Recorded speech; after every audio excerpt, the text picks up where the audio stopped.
say we're not just virtually connected, we're energetically connected. So there we go. Especially Especially when you hear them coming back. So we've got Huntington, exactly. California, Hollywood, DC, New York City, Dallas, my hometown, Boca, New York City, Santa Barbara.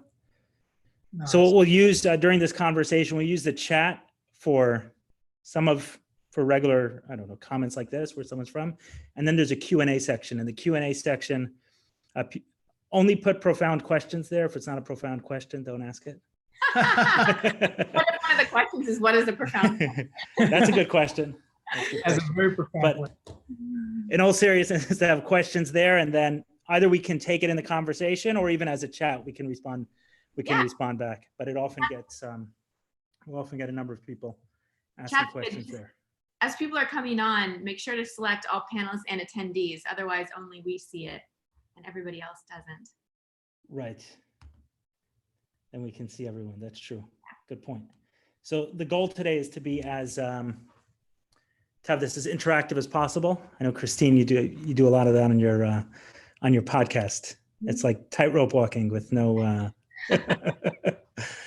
Well, I don't. Maybe on the podcast you get to hear the episodes you want, but over here we're live, so what happens. I've never not aired one. You've never not aired one. Okay, nope, so I've never edited it. So it's no tightrope. We'll give it a little more for people to join, about 2 more minutes, and then we'll hop right in. I'll talk about how I met Stef and Christine, and then we'll jump in. It's really cool to see people from all over the world. I see somebody from South Africa, a lot of US folks, East Coast and West Coast represented. So happy that you all are carving out some time on a Sunday to be here with us. Yeah. Is it raining there? It's raining in Miami. It's flirting with it. It's off and on. Good. Texas weather is you sneeze and it could be different in a minute. So it was kind of raining this morning. Now it's sunny. It'll probably rain again this afternoon, but we love Texas thunderstorms. We just moved from California. So nice. we're acclimatizing to hot and humid. I think the word you're looking for is quarantining. That too. I'm just messing. All right, we'll jump in. So this summer, I think it was this summer. When was it? Probably September time. Oh, it was September, yeah. End of summer. It's the end of the summer. I believe you guys were on your honeymoon. Is that correct? Yep. And my wife and I went to France, and you guys are friends with a friend of mine, Dov Kalel Tasman. Yeah. And you guys were over by his place, and I went to check it out, staying not too far, and we met briefly. We had lunch the next day, but even in those short interval, even in that short time we spent together, an impact was made on me by your guys' work, and I'll tell you in what way. So is my wife listening to this? And I guess if I do this, there's going to be certain things that I say, and she's not sitting right by me, so maybe I'll get it later, but this is the truth of that trip.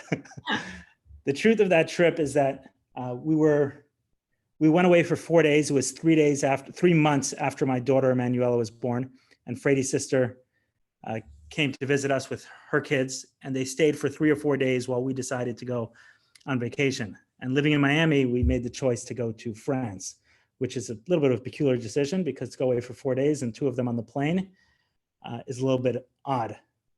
But I didn't say anything because I have this habit sometimes of going along to get along. And the ships. So, but I certainly wasn't all in either. And I just brought my jackass attitude instead. So not saying anything, but making enough cynical or snide remarks about the stupidity of spending 2 days on an airplane during a 4-day vacation. And when I met you guys, so both on the honeymoon and right away you spoke about, Stef specifically speaks about the masculine and feminine dynamics and the importance of that being in line. I realized that I wasn't in line myself with that. And that oftentimes this habit of going along to get along isn't a best strategy for a relationship, but showing up and communicating what it is. I could have said something and likely we would have gone there anyway, and she would have communicated this amazing reason and I would have bought in. And at that point in time, I would have been convinced, and it would have been my decision also to be there. And I look at that trip as a turning point in our relationship, After that, there was a much more, we have a great relationship and my wife is amazing. I share about ups and downs and we'll talk about that through this, but our relationship is amazing, but there were some ways where I was being a little bit too passive and not showing up. And that brief interaction with you guys helped me to change that. Steph, you recommended a book, I think The Way of the Warrior Man. Is that the? Why the Superior Man, David Data. Yeah. And so I read that book, and in general, after that, just trying to be much more conscious of the role I'm playing, and that when we're doing something, being all in instead of being passive aggressive. Good for you. Thanks. So some of the people here know who you are, some don't. If you can give a little bit of an intro. I know you're in certain circles, you're very well known, but for someone like me who grew up in Crown Heights, I only knew your name when I met you in France. So. That's cool. So the book name is The Way of the Superior Man by David Deida, D-E-I-D-A. For those of you who've been asking, oh, somebody got it. Awesome. Awesome. Do you want to go first? So I'm Christine, and I have been coaching people since 2004, so a long time. But being a coach wasn't ever part of my plan. I actually was a terribly insecure adolescent and young adult and tried to fill my void and my insecurity by proving myself in the world by being very successful. So I pursued a career in the entertainment industry. I was an agent. I was the youngest female agent, I think, ever. And I had amazing success by the age of 25 and was still miserable. I struggled with depression since I was 11. An agent would mean representing actors and actresses. I represented writers, producers, and directors. Got it. So, okay. Yeah. And I think I would have lasted even shorter if I represented actresses. But I, like I said, achieved a high level of success, but still wasn't happy. I was medicated for depression at age 11.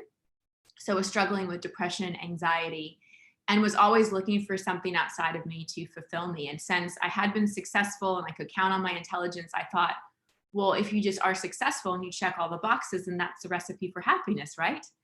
And I think a lot of us swallow that pill and pursue things and have a big, what I call expectation hangover, when we realize that the checklist doesn't necessarily lead to a fulfilling life. And it definitely doesn't heal the wounds that we acquired in childhood and adolescence. And so when I resigned from my job, I also was dumped by my fiance, went into debt, was estranged from my family, and had a bunch of other health issues on top of depression and anxiety. So I had my quarter life crisis at 25 and was kind of seeing psychologists, but also had met this life coach, which wasn't really popular at the time. And I didn't really like a lot of what she had to say because it was confronting. She was so loving, but it was confronting. And when everything fell apart, I finally went to her house because she saw people at her house. And I said, I'm ready. Like, I'll do whatever it takes. I know that I messed up and I need to figure myself out. And that's when I really fell in love with personal development and psychology, but not from the place of diagnosing with labels and blaming our past, but really a more empowering form of psychology and personal development. And I wrote my first book in 2005. It was called 20 Something, 20 Everything, about how hard it is to be a 20-something female and do the internal work. Little did I know that book would be a big success. And that started everything. That started coaching and speaking. And so to bring you from then to now, I've written 3 books. I speak both in the personal transformation world and the corporate world on generational diversity, leadership, psychology, all kinds of stuff. Host the podcast that you mentioned where I do live coaching or therapy sessions with people on the air. Went back and got psychology degrees in addition to coaching, have online courses, facilitate retreats, teach with this guy. But most of all, I'm a constant student. I'm always learning. I'm always growing. I'm so committed to helping humans evolve, especially now when we're really being asked to, or really being called forward in a massive way right now. And I just have so much compassion for the human experience, because this human thing it can be really hard sometimes. Our own individual experiences, our relationships, our health challenges, whatever it may be. So I'm just here to learn and grow myself and help as many other people do the same. What shifted for you between you already knew your life coach and were working with her. You said she was a little confronting. Mhm. And then when you walked into her home one day and said, I'm ready, tell me what I got to do. It was actually a realization that I had on my part. So when I was on my bathroom floor. I know it sounds like a very movie-esque, but I was on my bathroom floor in Brentwood, California, and a suburb of LA. And I was feeling so sorry for myself. I was such a victim, feeling so sorry for myself, feeling so down on myself, feeling I just had massively effed up my life, angry at the universe. And then I had this insight of, wait a second, I'm the common denominator in all these things. And so if I could get myself into this rock bottom moment, maybe I can get myself out of it.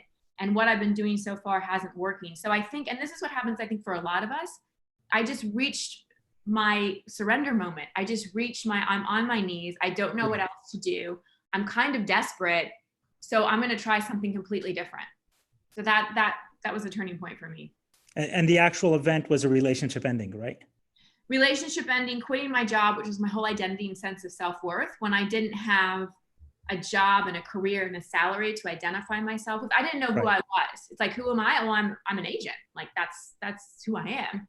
And so I was depression. I also really wanted to get off antidepressants. So that was a big thing for me too. Yeah, I was going to ask you that. You said you were diagnosed at 11 and given antidepressants. So when you were an agent, you were still on antidepressants. I was so on all through adolescence, early adulthood. Until 30. Yep. And then in my 20s, the doctors started throwing in anti-anxiety meds as well. So yeah, I definitely had an addiction to antidepressants, anti-anxiety, and also like painkillers. I had chronic headaches, pretty much had a headache every day from 5th grade till about 28, 29 years old. So I had a whole journey with pain and depression and anxiety and really dissecting the beliefs around, because I really thought I had a disease. Now, the doctors told me when I was 11 years old, if you had diabetes, you would take insulin. You have a mental disorder. You have what did they say? You have a biochemical problem.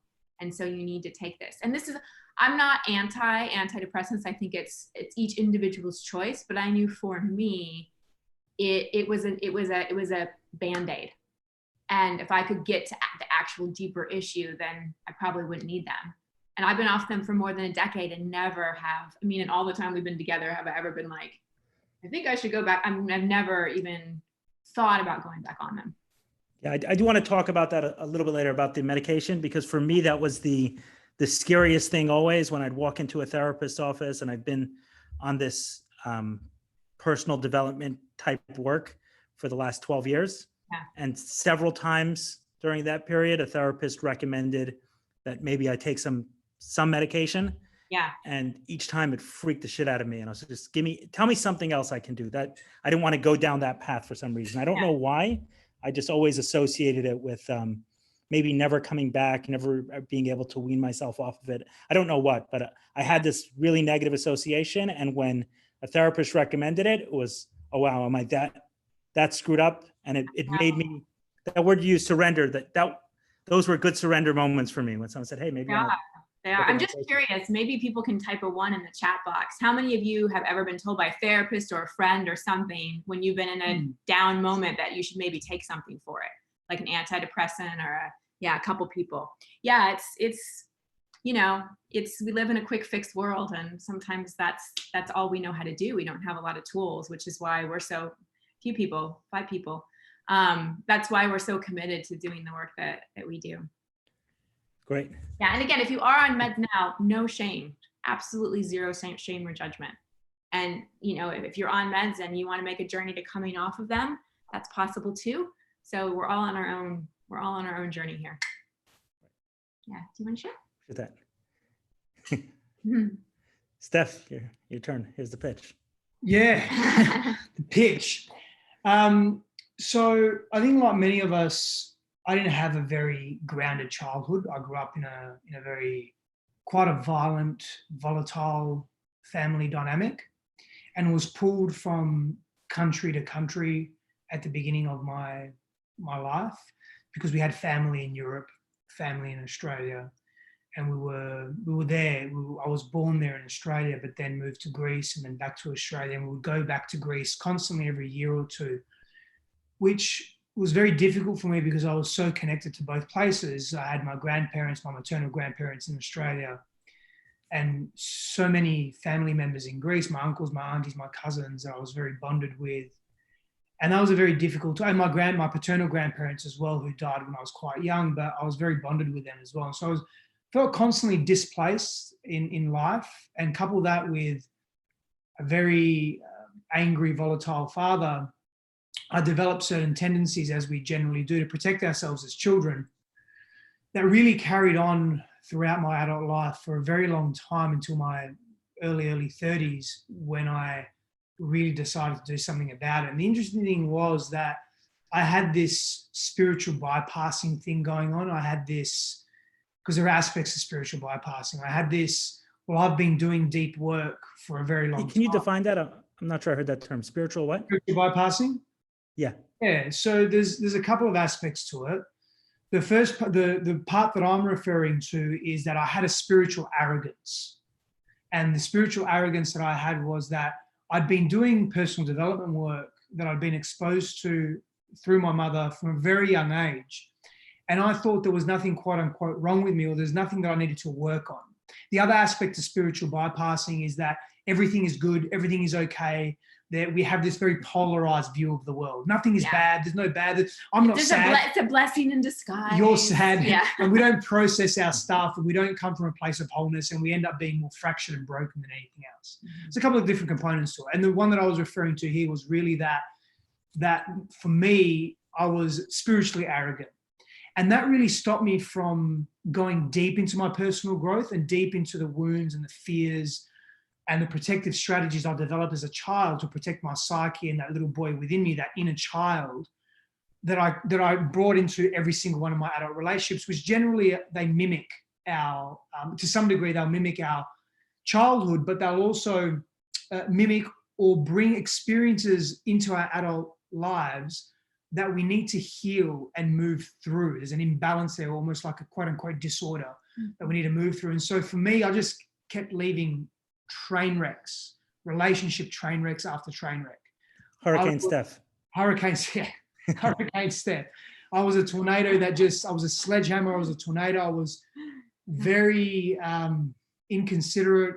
I was unfaithful in my relationships. I had various compulsions and addictions that I wasn't addressing, and was projecting and blaming everyone else, but wasn't taking responsibility myself. The turning point and the catalyst for me was being in a relationship about 7 years ago, where I was unfaithful in that relationship, and she unpacked that and she found that out. You were exposed. I was exposed, yeah, fully exposed for the first time. And I really came face to face with not only witnessing her pain, but also my pain for the first time. And tremendous shame came up to the surface of my awareness. Shame that I hadn't dealt with, fears that I hadn't dealt with, fears of commitment, fears around my own freedom, fears of intimacy, just deep-seated fears and wounded aspects of self that I hadn't dealt with. Anger towards my father, anger towards my mother, shame within myself, embarrassment, insecurity that I hadn't dealt with, all the masks that I was wearing. A lot of this came to the surface. And so I'll fast track that a little bit, but I immersed myself in a very deep journey of, I've got two choices. I either continue the path that I'm on and blame everyone else for everything, because my businesses were suffering. I was in this burn build mentality. I'd make a heap of money 1 month, and then for 3 months I'd make nothing. But I'd blame the markets, or I'd blame my business partners, or that we didn't have enough money coming in, or we didn't have the right expertise, or it was something, or everything but me. I was the common denominator, but everything but me, right? And I noticed all of this volatility in my life that was really replicating the volatility in my childhood, that I kept attracting in order to actually heal, but I was avoiding. And so I went very deep into that. I stopped my businesses. I went into debt. I nearly went bankrupt. I gave my businesses up. I just went hours and hours every day of personal growth. That was counselors, psychologists, that was plant medicine, that was breath work, that was solitude practice, that was being with myself, life coaches, shamanic practice, energy healers, everything. And it whatever it takes. Whatever it took, because the choice I had was continue or make some radical change. And when I was in it, it was very confronting and I was very scared. Had a lot of fear, and that a lot of questioning came up about my own masculinity, my own sense of self. What does it mean to be a man? Why am I experiencing fear? Should men experience fear? How do I deal with this fear? What does that actually mean? And during that period of my life as well, I really looked deeper into, well, what type of person do I want to be in life? And I gave myself 3 choices. I either continue down this path, and once I was deep into it. I'll either end up in a mental asylum, I'll commit suicide, which I contemplated many times, or I'll get through this and I'll I'll get through this and I'll live a life that I know I'm meant to live. And that's what I wanted. That's what I knew I could. I was touching that all the time, but I could never really dive deep into it until I fully let go and surrendered. And I mean surrendered. I surrendered to those options. I gave myself permission to end up in a mental asylum or commit suicide or inspire others to live a life of truth by living that myself. And took many years, but many years brought me to this one here as well, and brought me to the life that I'm living today as well. Right. And it's a constant practice. There's a constant. It's not that I'm constantly fighting demons. That part of my life has very much gone. But these patterns that I developed from a very young age, they don't just go. I don't think they ever go away. I think the relationship to them shifts. Yeah. And so I have like Christine, and that was part of my spiritual arrogance. I have background in psychology, behavioral science, social psychology. I'm trained in those areas. And that was part of my arrogance. Well, I've done all this. I don't have anything to do. I know all this stuff. Right. But I knew fuck all. And until I integrated and embodied that pain that I was avoiding and started dealing with it and went to some very, very profoundly dark and deep places, then my life started shifting, and then I was able to serve others in a more authentic way because I'd actually been there. Yeah. And you talk a lot about shadow work. Is that what you mean by that? Is to look at the dark sides of our personality? Yeah. It's looking at our pain, really, because the dark sides of our personality, or the parts of us that we don't like, or our impatience or our manipulation or our addictions or any of those bad behavior. It's looking at our shadow means looking at our pain, because our shadow behaviors are a result of our unprocessed pain. So I think shadow work sometimes gets a bad rap because who wants to look at all the things they don't like about themselves or all their undesirable qualities, but they're really just the result of the pain. So shadow work is really about doing the deep work to resolve the pain that we have, that we've been carrying around, because time does not heal all wounds. Right. Like it doesn't. Maybe like a cut on your leg, but not emotional wounds. And we have to understand as well that shadow work doesn't fit in with the popular model of law of attraction, because what you focus on, you're going to attract more of. So we again repel and cause spiritual bypassing, which is a shadow in and of itself as a product of that. And I'm not saying let's live in the shadow for a period of time. Maybe you have to, but that's part of life though, because we can't know the goodness. This is what I learned really deeply myself.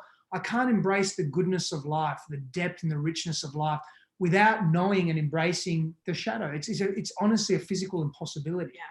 And so we have to look at those aspects of self, and when they come to us, welcome them just like we welcome good sex or good food or a smile or a tantalizing conversation or a deep, meaningful connection. We have to welcome every aspect of life. And I wasn't doing that. And when I started to do that, again, really my life shifted dramatically. I had far more ease and grace. I felt better about myself. I had a heightened self-worth. I stopped hiding behind masks and pretending I was someone that I wasn't, with false bravado and arrogance. And I just really stepped into, wow, this is me, and I love me for the first time ever. And I forgave myself. I forgave the past versions of myself. I forgave my parents. I forgave all of these different people and elements of my life because I forgave myself and I felt my feelings. That was really what it came down to. I think a lot about, when I started on this journey, I remember my first sponsor. I remember this conversation with with him, sponsor in addiction recovery. And I was always comfortable when I was working. Or by working, I meant working that makes money. And then anything else I felt, and maybe even still do, I felt like I'm taking away from that other important work. And in talking with him, he said, it's important to look at all aspects of work, and especially some of the work on oneself. We often use that same word, work on a relationship, work on oneself.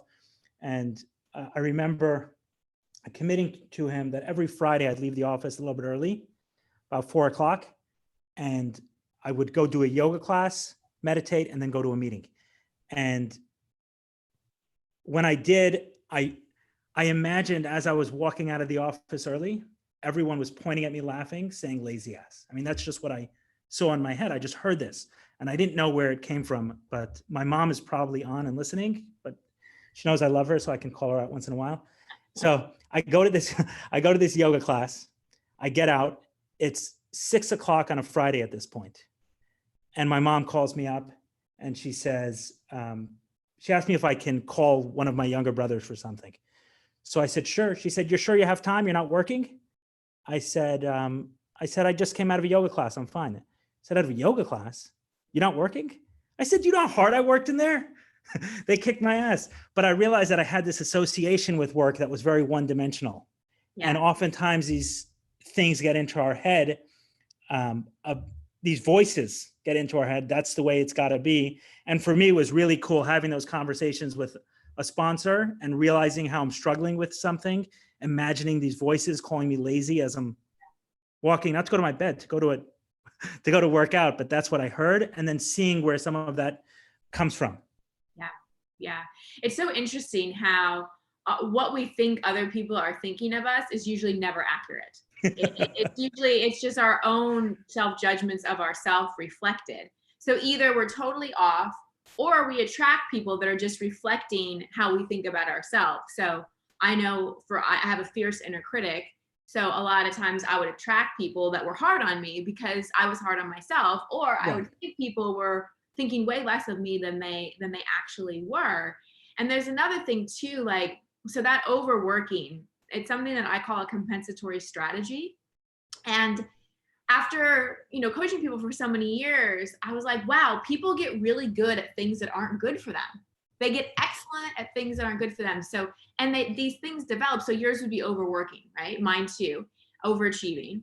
And they develop because at some point in our life, we felt unsafe or unloved or unaccepted or not validated. And we find a way to get that again. Like we find a way to feel special. We find a way to feel loved. So like overachieving and overworking is like, oh, this is how I feel valuable. Another one could be people pleasing. Oh, people don't like me for who I am. I'm gonna be people pleasing. Another one can be very controlling. Oh, there's chaos in my life. I don't know when the other shoe is going to drop. I'm just going to control everything and avoid intimacy because I don't want to get hurt. And we get really good at these things, and they can often produce external success, which makes them even more addictive. So I'm really proud of you for going to that yoga meeting and seeing how that drive to always be working isn't necessarily coming from the most authentic, healthy place. I like the term you coined a little earlier, expectation hangover.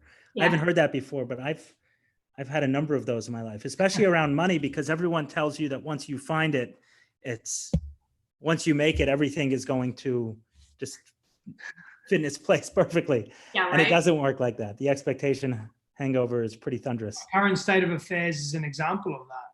Yeah. You can have all the money in the world. I mean, at some point you're going to be exposed to something that is going to hurt you, whether it's some viral loading or the economy around you collapsing, which affects you, or people being sick or people being scared and in fear, whatever it may be. Money does not solve everything. Money is a tool and it's an energetic, but the way we've related to it over a long period of time has morphed into what it is today, which is almost a disorder, really. Yeah.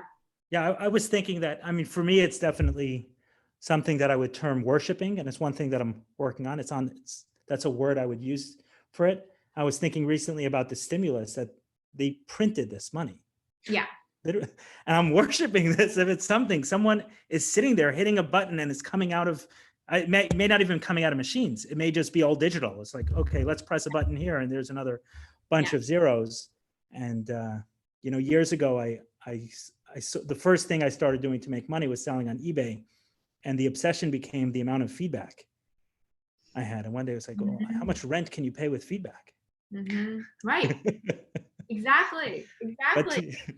But money is a little bit more confusing because you could actually pay rent with money, but it's still a little bit crazy. Yeah. Well, it's our relationship to money. That's the difference. But I want to dive in and bring some people on. But one thing that's really impressed me about you guys is your willingness to go there in terms of your story. And I was thinking even before this, how scary it is to, as a husband and wife life coach, I was pretending, oh, we got all the answers, we know everything. And last week I saw you guys put on Instagram, I think it was your last fight together.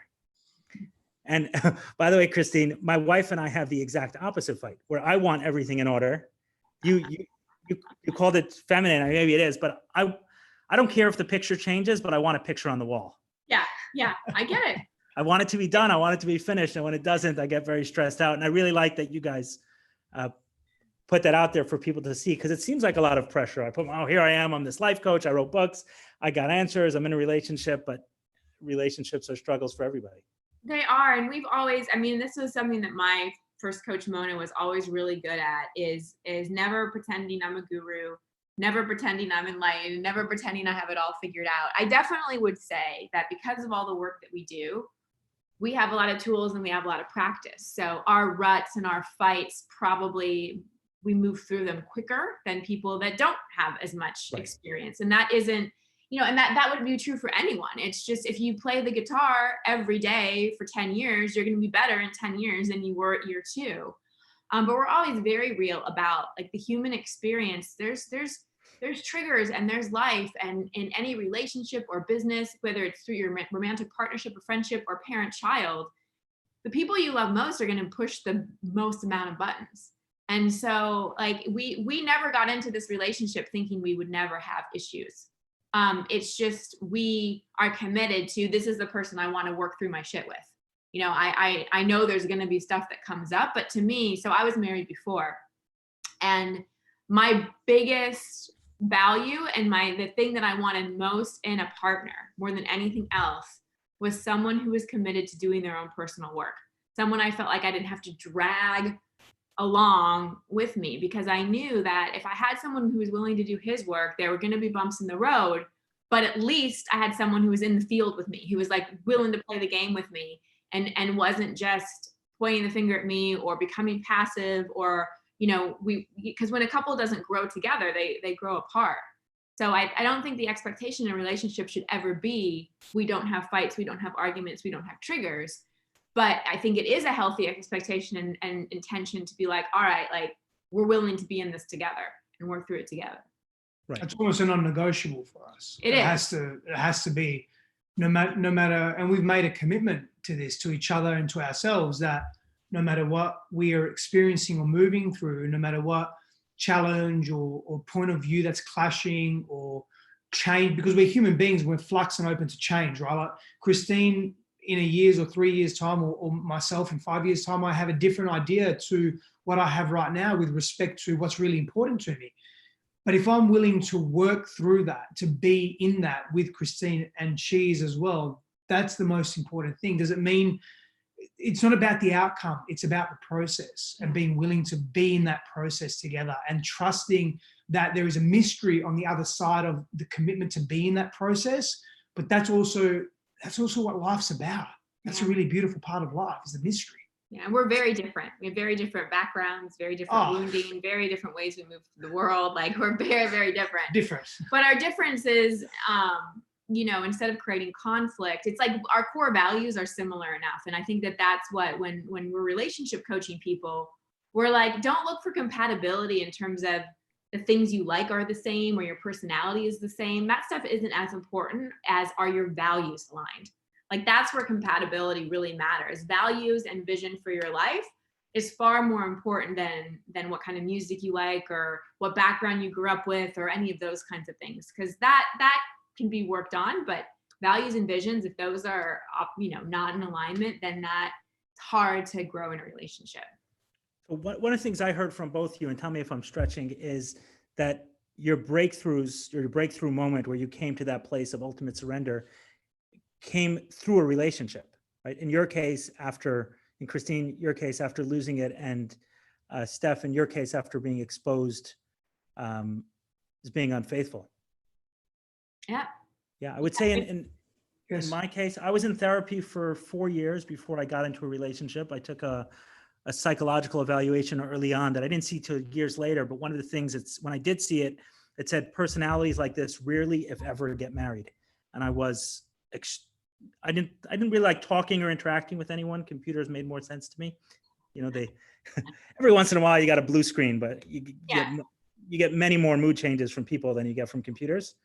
So there was something about that I liked more. But I was 23 and 24 when I started that, and I don't think that it was quite as obvious to me, or even maybe to others who knew me, the way my personality was going to affect me in the long term. And fortunately, some of that stuff was put out there, but I didn't see it for myself until I got into a relationship with Fredo, became my wife. And I tried stopping some of the behaviors, the porn addiction and sex addiction, some of the stuff that I was engaged in, and I wasn't able to stop. For the first few months, I was able to. And a breaking moment for me, you mentioned shadow work earlier. Yeah, there's the work we do recognizing the pain that was done to us. And then there's that second, that second wave of personal development, like I say, is recognizing the pain we've caused others. And that's a hell of a lot harder to look at. And I remember that first time my wife, at the time girlfriend, found out that I wasn't being completely faithful. And there was this look on her face that the best term I can give you is shattered glass. It just was broken. And it did two things to me. One was I really didn't want to hurt someone that much. But the other is it communicated a kind of self-worth that I didn't know I had previously, because my actions really matter to her. Mm. And I didn't know that I can hurt someone that much. Mm. And when I saw that it really mattered to her, the things that I did, it gave me a twisted sense of belief in myself and said, whoa, that was real. This isn't just a fling. This isn't, I don't know, a relationship there's something about me that she really loves and cares about. And that's why it hurts her so much. And I think that maybe that can be a good segue into where we're going. We call this marriage material, is maybe the people we attract or into our lives as those relationships hold some really important messages for us. Certainly Freddie did for me, and it sounds like previous relationships did for you guys as well. And I'm sure the current one. So in terms of working on relationships, and some people who are on here are here for that, what would that look like to work on a relationship? What does it look like when someone is working on it? Yeah. Well, I'd love to, for the people that are here on Zoom, if you are currently in a relationship, will you type 1 in the chat box? And if you're not currently in a relationship, will you type 2? Just to kind of see where people are too. Okay. Cool. And for those people that type 2 that are not currently in a relationship, type 3 if you'd like to be in a relationship. Okay. Okay, cool. Cool. Long distance. Okay. All right. So we have a mix. We have a mix of people. Yeah. Awesome. Seems to be that those that aren't in relationships who want to be in one, or at a stage in their lives where they're looking for a relationship. Yeah. Well, so we'll just riff a little bit on relationships, and then if we want, we love to take questions and maybe coach some people live if they even want to, ask that way. Absolutely.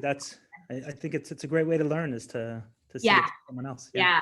Someone who's willing to get on the hot seat. Yeah. So we'd love that. So relationships are one of the biggest catalysts for growth, because especially romantic relationships are excellent at triggering our wounding from childhood, especially our mother-father relationship. So to simplify it, and this will probably be a review for a lot of you that have done therapy or personal development work, as when we're born, we know that we're whole, we're complete, we're lovable, we're confident, We don't have any addictions. You know, we eat when we're hungry. We make new friends without being insecure. But then over time, all of that starts to fade because things happen in our childhood where we start to have limiting beliefs about things. We start to form a self-perception about who we are. We have traumatic things happen, parents getting divorced, neglect, abuse, enmeshment, parents being too strict, parents not being strict enough, whatever, moving around a lot, an illness, a parent dying. Like there's myriad things that happen to us with our parents and in childhood that impact us. And the thing we do with our parents as children is we deify them.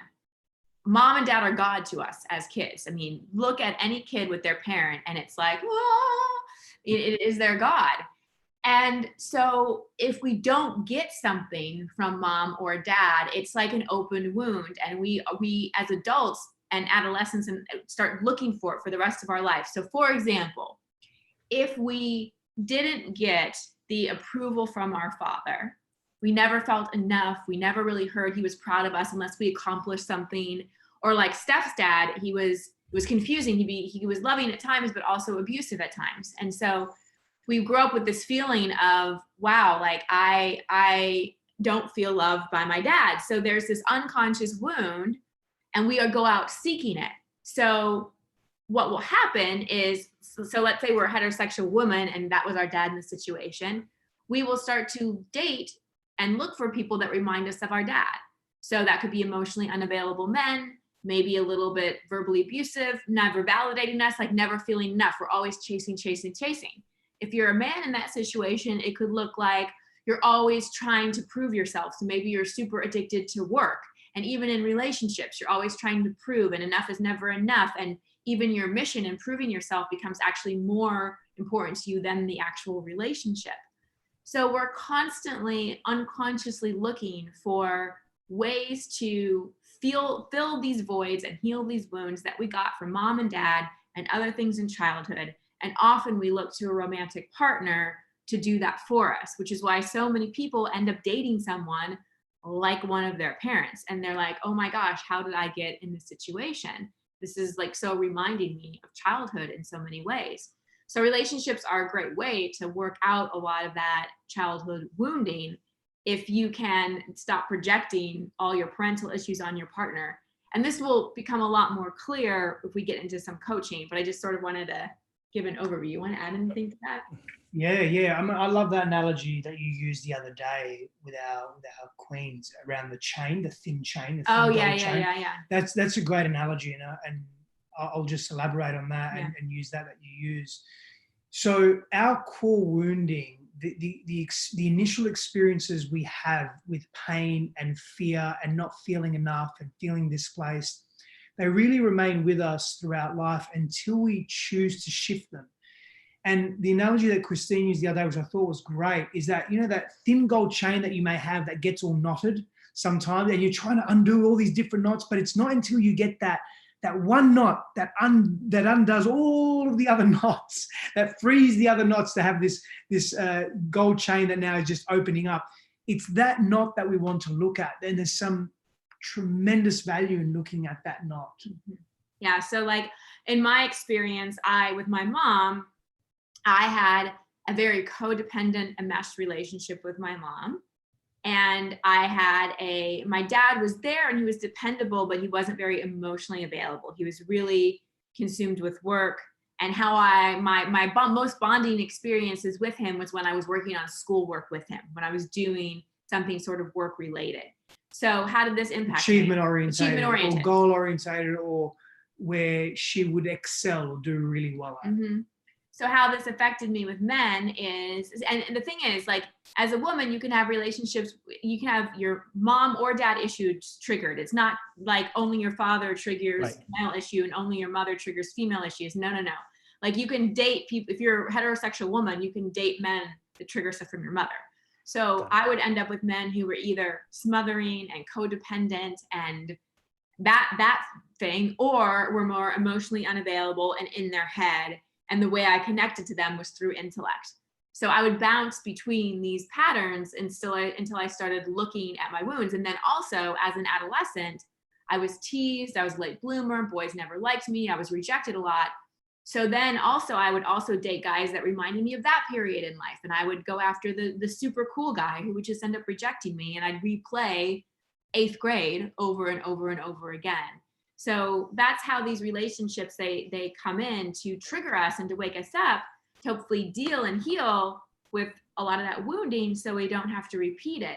And that's why Steph and I, like, our dynamic with each other is not like our dynamic with our parents, because we've worked through a lot of that so we don't fall into those patterns. Again, doesn't mean we don't have stuff come up, but since we've worked some of that out with previous partners, it doesn't come up quite as much.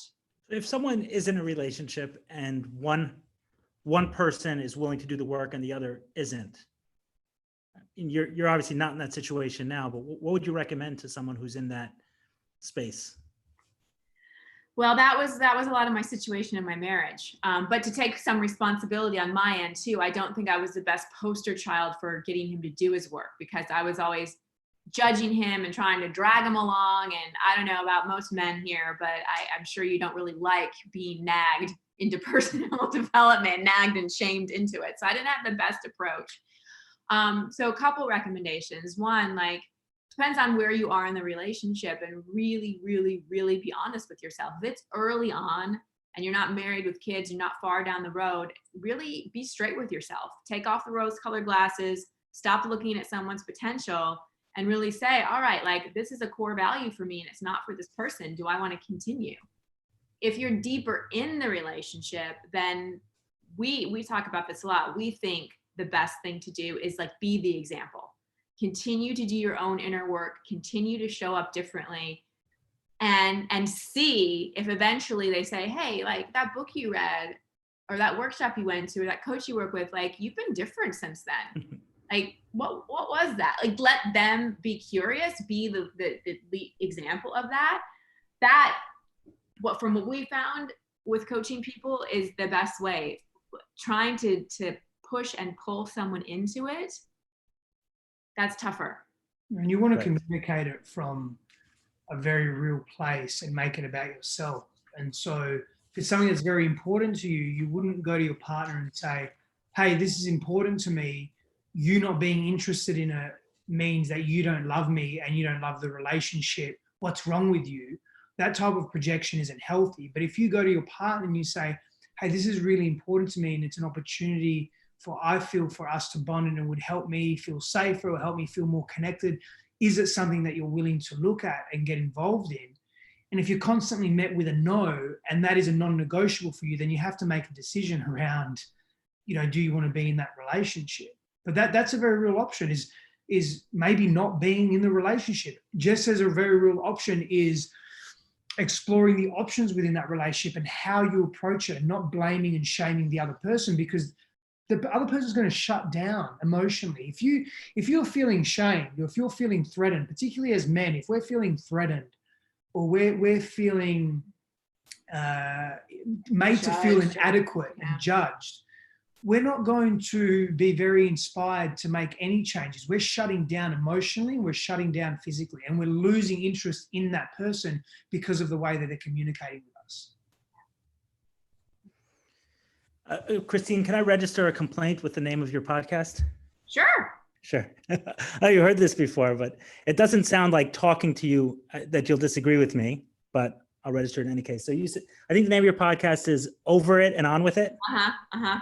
So it's definitely in terms of child sex abuse, which is part of my story, the message, conscious or unconscious, that a lot of people get is get over it. Yeah, just get over it.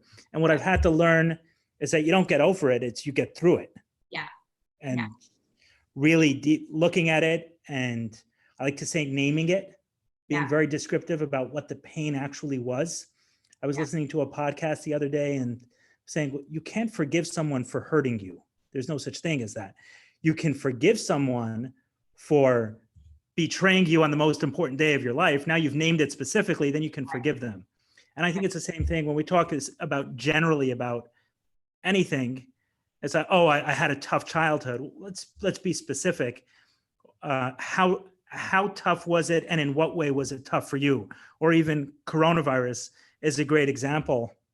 I was doing a podcast, one of these webinars with a Rabbi, Daniel Katz, and he mentioned when someone comes to him about coronavirus, well, how is it affecting you specifically? For one person, it may be bringing up financial fears. For another person, it may be health concerns. For another person, a sense of a loss of control. It's hitting people in different places. And if we're general and non-specific, it's difficult to get through it. So I'm just registering that complaint with the name. Yeah, believe me, if it wasn't a 5-year-old podcast, I would have named, I'd probably call it Feel, Deal, Heal is what I'd call it now. Will you call it Feel? Feel, Deal, Heal. Feel, Deal, Heal. Yeah, because that's, you feel your feelings, you deal with your feelings, you heal. Right. You move on. But it's one of those things that the name is the name. But I think when people listen to the show, the last thing I'm asking them to do is just get over it. Because if it were that easy, we wouldn't have violence, crime, addiction. We wouldn't have these problems if it was so easy. I remember I was at, I won't name the modality, but I was at a like a personal growth thing, and someone got up on stage and was talking about sexual abuse, and the facilitator put an X on the board, and then he drew a line, and then he put another X, and he's like, that is in the past, and now you are in the present. Can you see that your past no longer needs to affect your present? It is the past. It is time to get over it. And she was like, oh, okay. And I was just sitting there going, wait a second. So a woman is supposed to get over being raped by just thinking of it as an X in the past? That makes zero sense to me. And that's when I really started to dive into, how do we really, really heal? Because like I said, time doesn't heal all wounds, and just thinking of something and saying, oh, get over it because it's behind you is not true. Because 95%, 90 to 95%, for most people, 95% of our behavior, feelings, thoughts, and reactions are unconsciously driven, which means everything that happened in the past and the emotional addictions and the limiting beliefs and everything there is 95% of what we do and think and feel on a daily basis. So that's why a lot of people are so confused, is like, why can't I get my life working? Is because, so much of the past is still impacting us. Right. And going back there is there's a Hasidic book, and at the beginning of the book, it says, this is the shorter, longer way. Mm-hmm. Right? It's like, this is the path that takes work, but it's shorter. In the long run, it's shorter, but it's longer on the front end. And that's the paradox. Right, it's true. That's the paradox. We've got to lean into it. We've got to lean into that pain that is quite intense, but the more we lean into it, the faster it dissipates and the freer we feel through the revelations and the insights that we gain by leaning into that aspect of self that we've been neglecting, that by default makes us feel more whole. And it's wholeness or homeostasis that we're after, that every organism, biologically, psychologically, emotionally, spiritually, is wanting to be in that state. Right. In my mind, I see it now as a very shallow pool that's dark, completely dark. So you can't see it and it looks deep, but if I'm really willing to go in there and feel around, it's not endless. I don't have to sit there for 30 years. I love that. That's beautiful. Yeah. So I'd love to see if some people are interested in flipping on their camera or asking some questions to Christine or Stef, and seeing where it goes. Yeah, we'd love that. Anybody have a question? Maybe you can raise your virtual hand. Looks like Mario does. There's one Q&A too. Oh. If someone raises their hands, I'm turning on their camera. So just cool. So I'll address this question here from Fred. What about the non-binary world? No male or female roles involved. Do you work on that? The human psyche is the human psyche. It's binary, non-binary, normative heterosexual, beyond that, homosexual. It's completely irrelevant in certain cases. When we're talking about masculine and feminine energetics, we're just talking about a dualistic way of explaining the way we see the world as human beings. That's all. It's a complementary opposites. It's a polarity, but that's not exclusive to any gender. So human suffering and pain is human suffering and pain. And there are cultural discrepancies and differences. Some are race, some are gender, some are socioeconomic status, some are spiritual beliefs, and they all play a role. Our values play a role in how we perceive that and work through that. But ultimately, human experience is human experience. Yeah. And again, there are some details that affect the type of experience we have. For example, I'll never know what it's like to be a woman in the 1970s through that particular feminist revolution. So I'm not a female, and I wasn't born, I wasn't in that era. Or I wouldn't know what it's like to, at the moment, we have certain privileges. And so there are certain things that we can't tap into per se, but we really do suffer in similar ways. We are happy and joyful in similar ways as well. Mm-hmm. So we focus on that more than anything else as a starting point, at least. Steph, we have someone who volunteered to be in the hot seat. Great. Yeah, so. Oh, Mario. Mario, how are you, my friend? Doing awesome. I don't know if you can pop my screen up here. Can you turn on your camera? You should be able to do it on your side.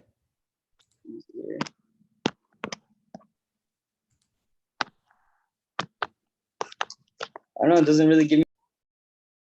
Give it a second. How about now? Yeah. Okay. All right, awesome. I just want to just show my appreciation and acknowledgement for you two. You guys are powerful, super powerful, been indulging in your stuff so much. I've grown a lot since the last time I've been coached with y'all. Definitely don't feel as nervous this time though, because I just feel a lot of growth from what's happened. But I mean, just a little backstory so a lot of people who are watching. I'm going through my shit, with me being unfaithful and emotionally cheating on a woman that I love, and I had to fucking wake up. Because similar to you, Eli, when you were just saying that you just saw shatter from somebody, and I just saw that too, and it just broke my heart, because it's like, damn, this woman I really love, and I fucked that up. And it just made me really dive into the patterns that I've been associated with. So I invested into the inner workshop that I can't wait for, and I plan to still work with Stefanos. It's been an impactful fucking week because of the work that I've been doing since you guys been giving me. And ultimately, my question is this: like, last time you guys coached me, you said hop on that phone call when I haven't talked to her in weeks, haven't seen her in a month, and you told me to be very unattached and say what it is, own up to it in the work, and either you want to heal with me or not. And I did, and it was so crazy how smooth it went because like she was like, okay, I want to work through this, and I kind of was like shocked a little bit because of like how smooth it went. And I was like, hold on, wait, did you just say that you want to heal with me and you really want to do this? And she said yes, but after that we still haven't been talking. Like, it hasn't been like, I gave her space, I gave her it's been a week, I talked to her once, and it was emotional heavy conversation because I was trying to find a way to like progress to that healing and being mindful of like, she needs space, she's with her mom, she still has anger towards me. And it makes sense. I just don't know how to like progress towards, I don't know how to suggest something of like, okay, you say you want to heal with me, like how can we have at least some sort of fucking communication where I know where your head's at, or how can I suggest something where like this is like an easy gradual thing that we can actually start healing for each other. Right. Because I'm still left in the dark here thinking if like we're better off healing on our own, you know. Yeah. And last thing I want to say here, Mario, is that okay? Just kind of jump in for a second.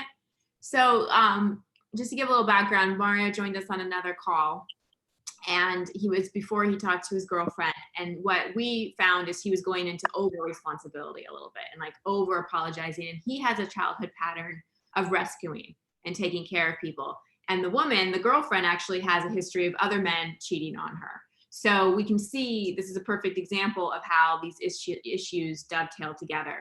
So Mario, you're in there's 5 different relationships types that I've named, that I've just created based on my own research. One is an issue-based relationship. And an issue-based relationship is when dovetailing unresolved issues come together in issue-based relationships, you're very attracted. You're extremely physically attracted to that person. Usually you have great chemistry because that's sort of what brings you together. But you've got all these unresolved issues, and it's very hard in an issue-based relationship to work on the relationship, because it's sort of like decorating a house before you put the plumbing in.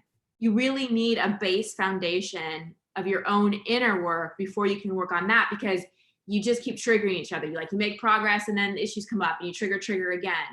So I love that the first conversation went well. I think that's great. But my encouragement to you would continue to do your own work, because what's coming up for you now is that unsettled feeling of not being able to please someone or make sure someone's okay. And that's your wound, Mario. That's your wound, not really feeling like you've got to be the guy to make sure everything is okay. So there's a shadow piece here coming up of, oh my gosh, someone's not okay. I don't have control. I don't know what's going to happen. I want to fix it. I want to fix it. I want to fix it. What can I do to fix it? So yeah. I'm purposely not going to give you any coaching on how to fix it or what to say to her. What I'm going to say, and I'm sure Steph has some awesome wisdom for you too, is to just let it go right now and be with yourself and that little boy inside and sit in that discomfort of not knowing and not being able to fix, and be so gentle with yourself and talk to that little guy inside and tell him it's not his responsibility and he can love himself. You've got to be a great partner to yourself right now and not look, because a lot of times we'll be so addicted to easing someone else's pain that we can't feel settled unless we have resolution.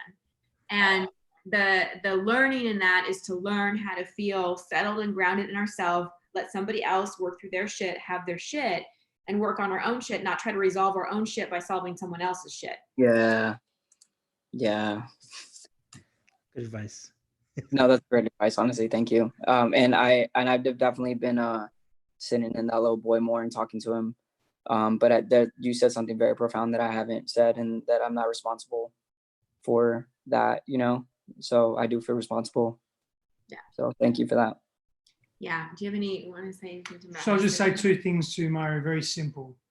Continue to explore your inner self and be consistent in how you show up in your dynamic with your partner. That's it. Yeah. It's all you need to do. And the rest, the next steps will reveal themselves as you go. Okay. Yeah.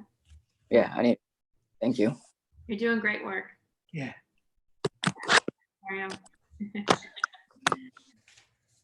Awesome. Thank you, brother. Yeah, no problem. Thank you guys. Can't wait for the workshop. Thanks, Mario. Yeah. Right. One of the things that came up for me when he was talking was early on in recovery from sex addiction, I kind of felt like I was in that same place where I apologized and I wanted it to be fixed. And I really wanted to know how my apology landed and did it work? And is this work I'm doing guaranteed to get me a certain result? And we stayed in that kind of game for a while, which was that if we're healthy and doing our work, then we will definitely be together. And while it ended up being true that we're together, the actual path went to a place where we both gave up on we both said we're walking away from the relationship. Mm. And then we reapproach from a place of this could work or can't work, not that it has to work. Because it did start off, you said an issue-based relationship. I mean, it did start off with a very strong level of intensity, and there was this dream planted that it can always get back there. And if only I would do my work, if only I would get to the other side of the issue. So but that's it was interesting to watch, and that's why I love when people are willing to be vulnerable. And I think there's so much to learn from it when someone's doing that, because it allows us. I love what you said before, Steph. There are a lot of different kind of people and different errors and everything else, but we all have certain core issues, needs, wants, joy. I mean, there's just a few different options on the menu as far as major feelings are concerned. There are a lot of different ways to get there. We all have a need to be seen, heard, understood, appreciated, accepted, acknowledged. They're basic human needs within any relationship dynamic. So Mario, thanks so much for hopping on. We're gonna put Benny on in a moment. So we'll let Zoom do its thing, and Benny should be on with his camera and video shortly. If it doesn't work, it's Zoom's fault, not mine. I take no responsibility. A $48 billion company, and they can't figure out how to get someone from an attendee to a panelist. I Oh well, I'm registering a complaint with them. I'll note it, I'm sure. What? I don't know where he. Sure. Oh, there he goes. know. There he goes. Hi. Oh, nice. All just dropped the minute you said, let's put Benny on. Boom. How's everybody doing? Hi, Eli. Great.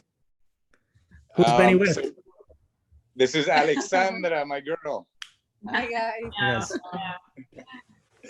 So we've been together for about 3 years. We've been living together for 3 years. And about a month into quarantine, we started getting grumpy and, feisty and distant and, just icky. And one night it just pops into my mind that there's something we used to do before quarantine that we had completely dropped and we hadn't even realized it. And it was the simplest of things. We used to come home to each other, and no matter what had happened out there during the day, we always came home to hug each other. And when quarantine started, we didn't even realize it. We stopped doing it. And after a month getting grumpy and icky and feisty, we realized, such a simple thing really allowed our relationship to kind of stay positive, stay growing, stay loving. And so my question to you is, do you have any practical little things that you do that help you stay on track and stay positive and growing and loving? Yeah, many different practices that we have. Well, firstly for us, and this is very important to note because this is true for us, so it wouldn't be wise of us to say it isn't, but we've both individually, before we even met, really working from home for quite some years now. And then when we met, and we basically moved in the first day we met each other, we moved in together, and we've been traveling throughout the world. We spent a lot of time together. A lot of time. We've fast-tracked. So our short time together of a couple of years is really more like 10 years because we've been living together such intensely in small places, hotel rooms and so forth. And it's amplified all of that. But for us, this quarantine is very much the norm. Nothing has changed in that sense for us. But in saying that, we've definitely felt changes in the world, and that has affected us as individuals. And so there's been a deeper level of maybe anxiousness or frustration or anger, all the gamut of emotions that we would feel. Sadness. I mean, Christine yesterday was feeling sadness. I was feeling despondency yesterday, thinking about The world. Thinking about the world, but to share this very openly, thinking about, I have a lot of very close family and friendships that I've had for 23 years that are very, very important to me. Now, I choose to be here in the US, and I'm okay with that. I own that decision. And I also, again, part of the privilege that we have access to, I also want the ability to, I'm happy to work harder and do what I need to do to make more money, to be able to travel more frequently, to visit my friends and family. But what if they stop air travel in that way? I mean, Australia and the US are quite strict when it comes to customs and quarantine. So I was just despondent. I was going through these emotions of thinking, when am I going to see my friends and family again? And I was future projecting, of course, and I was bringing that into the present. But I'm getting that, there's a point to that story, is I communicate that to Christine. So she doesn't, because she's very intuitive to me, we're very connected, she doesn't just say, hey, what's going on? And I say, oh, nothing, I'm fine. And not communicate that. She may think, and Christine sometimes has, and I'm sure she won't mind me sharing this too much, but I don't know what you share. has a tendency to worry sometimes excessively, right? One of her patterns. And so not excessively, you just don't worry at all. So my worry looks excessive. I do worry. Anyway, that's potatoes, right? Anyway, so it's very important that we communicate what we're feeling and experiencing. Now, for me, I don't just want to communicate to Christine or to anyone without having at least processed to some level within myself. So that means that I've got a grip on what I'm feeling and experiencing. I'm not leaky, or I'm not vomiting on her either. Because whilst Christine wants me to express, I also know that her feminine within her, her energetic, doesn't want me to go, this is what I'm feeling, and now you take that on. Because that she's not going to be able to hold that. Not because she's not capable, because that's not her role. She's not my therapist and she's not my coach. So communication is very important. We check in with each other every morning. I'll ask Christine how she's felt, how she slept, how she's feeling. That gives me a gauge. Like I'm just genuinely asking because I care about how she slept, but it gives me a gauge on, okay, if she hasn't slept well, maybe I need be a little more sensitive and compassionate. Where she's at within her menstrual cycle for the month. I ask these questions, but Christine openly shares because she also feels safe enough to do so. So we have that line of communication that's open. And that's every morning. And I think that's like, as a practice, it's that connection time in the morning really sets your tune for the day. And then we'll go off and do our individual meditation, because that's important too, right? The couple connection and then the individual space as well. But that we have that at night and we have that in the morning of that connection time. That's a non-negotiable, even if it's just a few minutes. Even if there's no words spoken, it tends to, if we skip that, we notice that we're more grumpy with each other, like you said. What is that? What does it look like? What, us being grumpy? No, not grumpy. You say that if you skip that connection in the morning and. Yeah, if we skip it, what does it look like? No, what is it? What do you mean when you say that?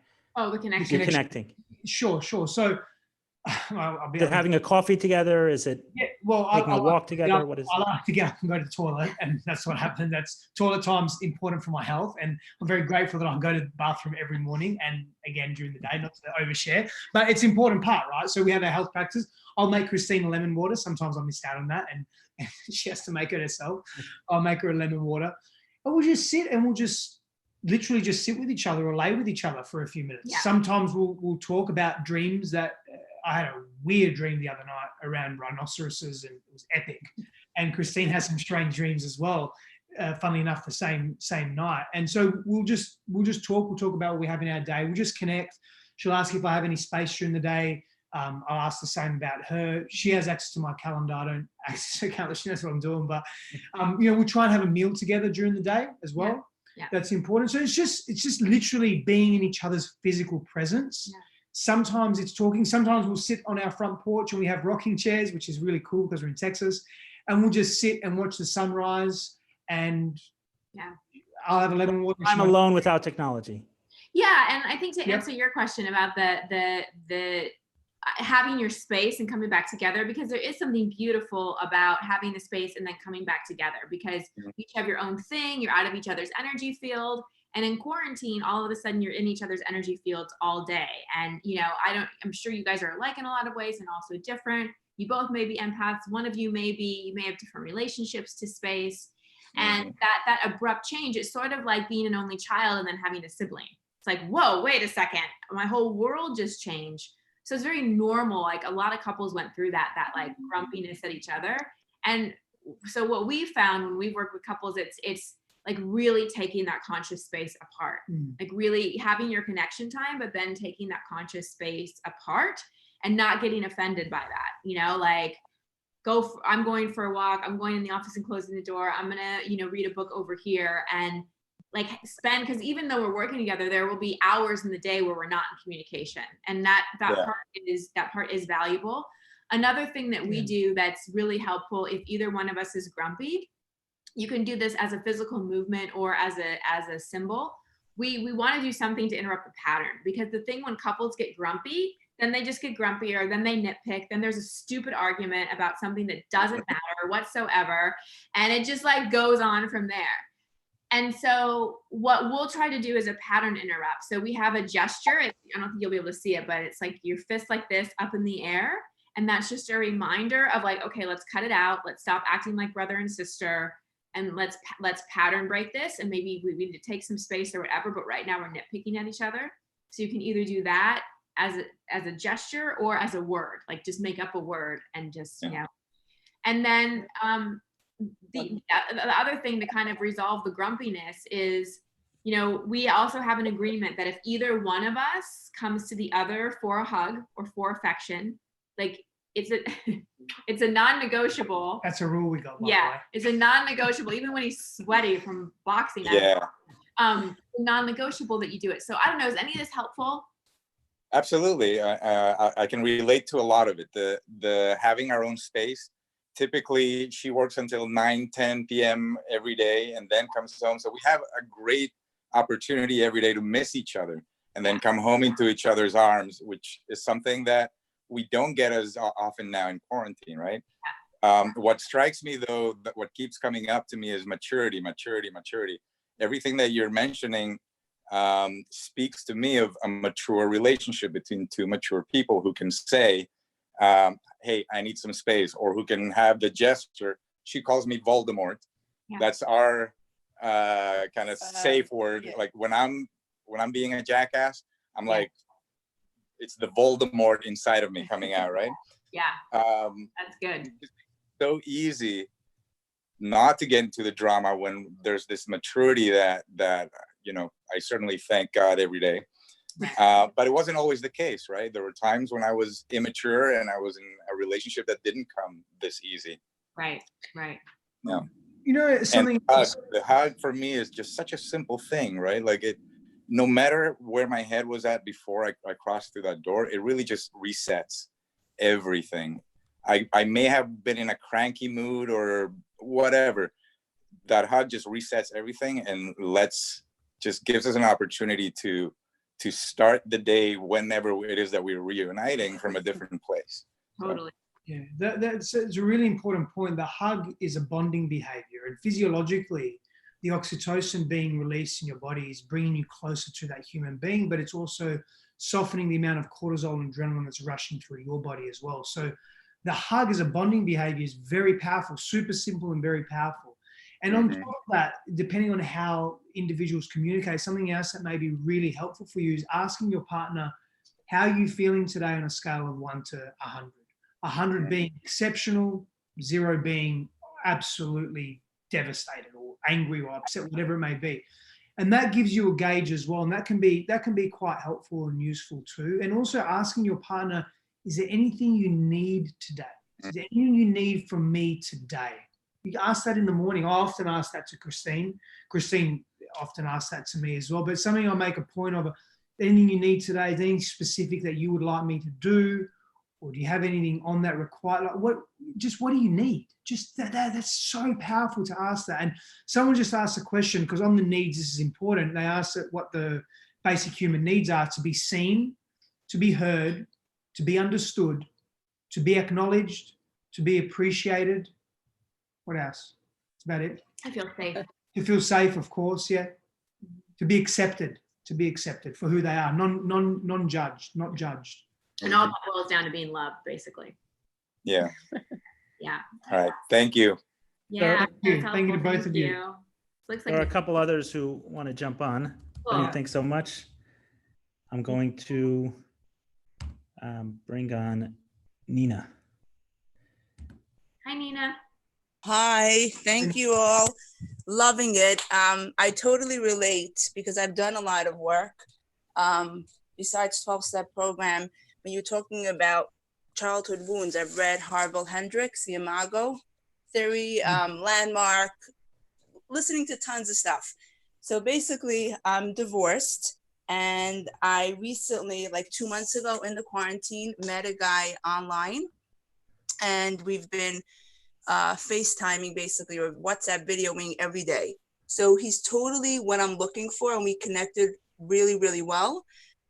What's coming up for me, it's been 8 weeks, and the fact that it's international travel, and I related to when he was saying that you don't know when you're going to see the family members again. So I've been, up until today, I've been able to put that of when we're actually going to meet in person, not stress over it. But I find myself today like being in a vulnerable spot. Like, I'm done with video. I want more time. I want to meet him.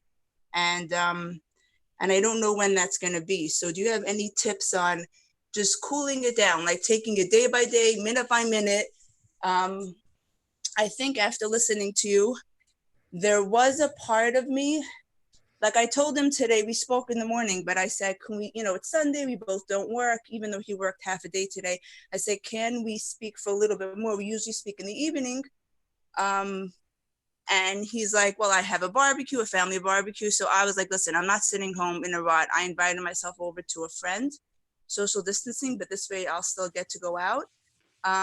But I think there's a piece of me that's a little nervous to tell him that even though I have in the past, and I'm vulnerable, because I'm not a needy person and I don't consider myself needy, yet I know that because I'm not seeing him, I'm right now needier. And I think I need to have that conversation with him. You've never met in person? Never. It was since the quarantine, there's no international travel. Okay. And what country are you in? What country is he in? I'm in the USA. He's in England. Okay. Okay. You want to start? Sure. Is your relationship, I'll ask you a couple of questions then, and thank you for sharing all that. Is your relationship quite intense at the moment in terms of emotionally intense? I'm sorry, can you just speak a little louder because I'm having a hard time hearing you. Is your relationship with this man, is it intense at the moment? What do you mean intense? We're connected. The 4 parts where I've been looking for: physical attraction, spiritually connected, emotionally feeling safe, and intellectually enjoying each other's company. We have every aspect of that. We just never physically met each other. Okay, and so for you, what is the main issue that you're facing, that you don't know when you're going to physically meet? Yeah, it's driving me crazy because day to day, it's like, it's great that I see him, but I think there's a part of me that's maybe nervous that I'm never going to meet him. There's these limited beliefs that I've worked through where I'm not going to get what I want. Other people in their lives get what they want, but I'm not. So I've worked through them to finally attract someone that has all those 4, but then now there's the virus. So yep, I still have to not meet him, which intellectually I know that really this is the best because now we connected on such a level. If I did interrupt you, Nina. Nina, can I interrupt you for a moment, please? Sure. Yeah, you're just getting stuck in the story, my dear. Yeah. That's all. So whilst you've done this deep work, and I definitely appreciate that, you've now created a situation for yourself, because we're the common denominators in our lives, where that story has an opportunity to come up again, right? And the story is everyone gets what they want, but I don't. Now the virus is here. Right. I met this great guy, but I can't meet him. Yeah, exactly. We all these levels, but we come in. So maybe there's some deeper work to do here for you. And maybe it's not about it being a test in any capacity.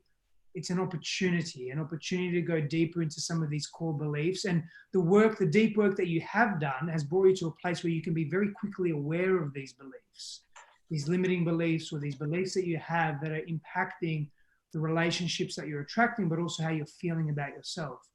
If you leave this unaddressed, what would happen is you would probably project that upon him, because you'd be at this crossroads of, do I be vulnerable? Do I not? And then it will cause frustration. He may pick up on that. And then over a short period of time, you would distance yourselves from each other, and then you wouldn't continue the dynamic. Yeah. I think the opportunity for you is to go deeper into your own work around this, around not feeling good enough, not feeling enough, not having the opportunity to meet someone that you can actually connect with at a really deep level and be in their physical presence and have a meaningful relationship. Have you given thought that if the virus wasn't here or quarantine wasn't about, how you would communicate and see each other on a regular basis? Well, he was saying that he would fly in first for like a few days, and then I would probably go for the holiday. I'm Jewish, so I'd probably go for the Jewish holiday, but we would fly back and forth. So to go back and answer your earlier question, I think that it's absolutely important for you to be vulnerable with him and honest about how you're feeling. I agree. Because this is an experiment in a lot of ways for you to, like, it's set up in a way that you're protected by distance. So there's a level of vulnerability that you're protected from because you can't physically meet him. However, by keeping feelings inside, especially if you feel this attracted to him and you feel this connected to him, by not really sharing how you're feeling and how hard this is for you, you're going back into old patterns. So I know it's hard. And just as a PS, we had an 8-week virtual relationship before we met in person. He was in Perth, Australia. I was in San Diego, California. We couldn't have been in more opposite sides of the world. Granted, we didn't have a quarantine, but neither one of our schedules permitted us to see each other. So I understand what it feels like to connect, to feel so connected to someone you haven't met. And I understand that, you know, almost falling in love with someone that you haven't met, like you want to meet because you want to know if it's real. No, we both said we're in love. I mean, I think I fell in love with him 3 or 4 weeks into it. And I thank you for saying that, but what tools can I have to do more inner work to, any suggestions? Okay. Let me go back. The biggest thing you can do is, if you're really in love with this man, is honestly communicate how you're feeling. Okay. Like honest, that's part of the inner work. And then what Stef was talking to in terms of the deep work, and this is, maybe we'll have a chance to talk about it a little bit later, but we're teaching an inner child workshop virtually in a couple weekends. And that's the work that we'd recommend you to do, inner child work, because there's a little girl in there who doesn't think she can have what she wants, and thinks that if she gets close, it's going to be taken away from her, or she's not going to be able to sustain it, and she's not going to be able to get what she wants. And because of that, unconsciously, it's preventing you from really being honest and fully vulnerable, because you don't want to sabotage this. So there's a little part of you that's walking on eggshells, just a little bit, consciously or unconsciously, that I would encourage you to just like remind her she's safe, remind her no matter what you've got her, and that like it's safe for her to express her needs. Yeah. Thank you. You're welcome. Very welcome. You're welcome. Hope that helped a little bit. That was great.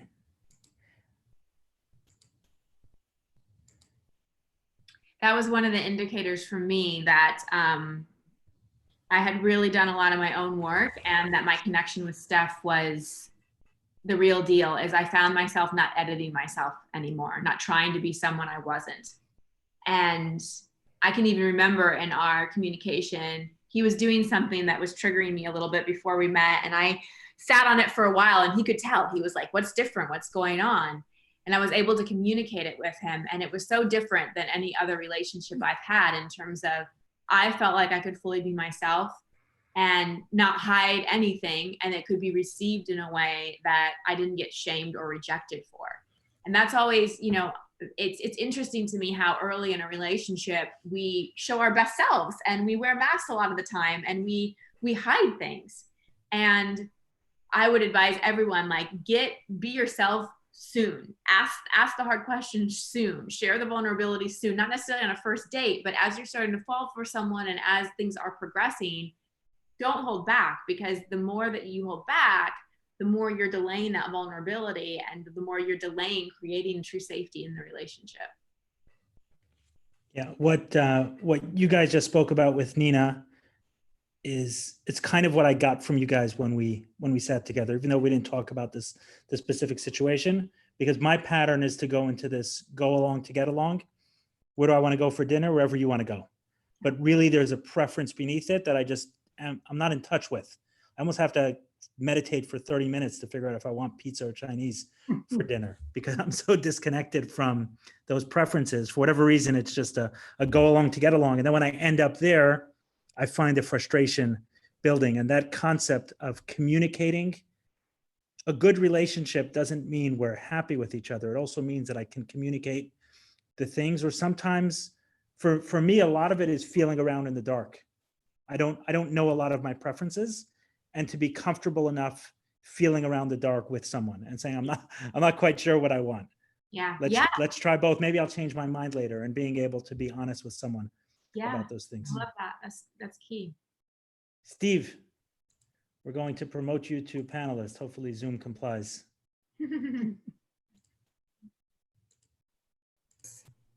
Steve, you're on? I'm on. Hey There guys. you go. Hi. Hey, Steve.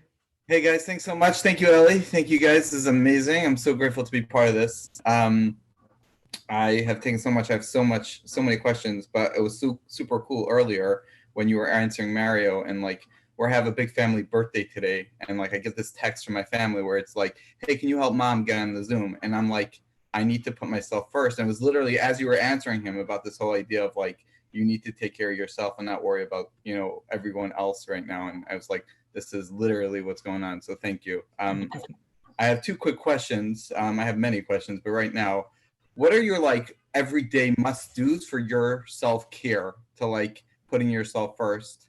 And then if you don't mind, I'll just answer my next question so you can, or if you want, I could ask you more questions. But also, what was like, is there a litmus test, which I know there isn't, but like the check boxes that you said, okay, I feel now I'm ready. Like I've been doing self-work for many, many years, therapy and all.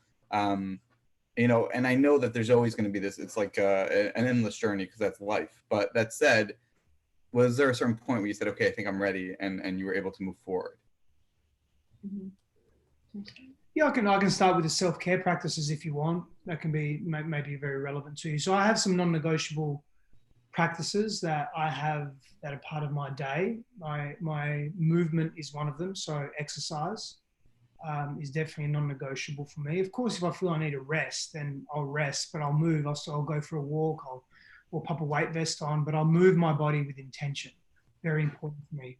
Breath work and stillness practice is also very important for me and part of my my non-negotiable self-care practice every day. And I'd say those three are really, really important.